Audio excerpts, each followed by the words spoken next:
Ljubomir P. Nenadović. Kako žive besposleni ljudi?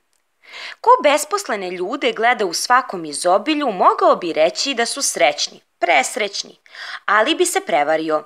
Sve im je dato, ali uzeto im je ono što sačinjava i sladi život. Oduzet im je rad.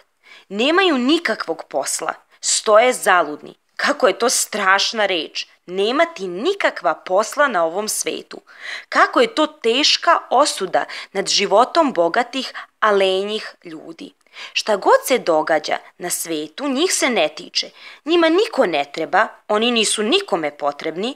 Dok traje mladost, svuda ih čekaju samo zabave i uživanja, ali posle vide pred sobom istu pustoš kao i za sobom. Čitavog života nemaju šta da žele.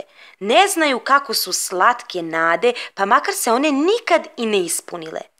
Oni u svom životu imaju samo mladost i starost, a njihova je mladost kratka, a starost duga.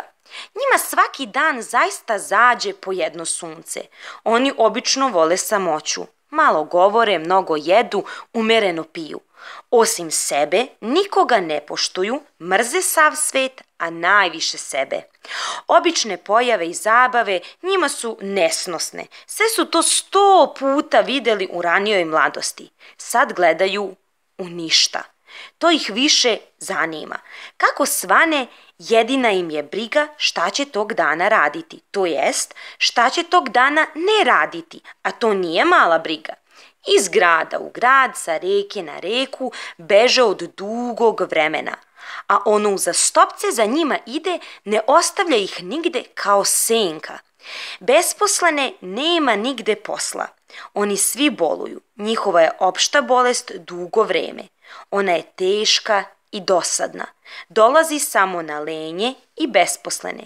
Za njih je svet prazan, život je ružan i gorak.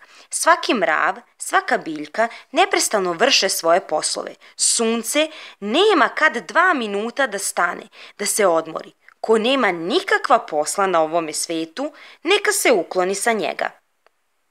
Poslovice. Rad je duša svakoj stvari, a nerad nam sve pokvari.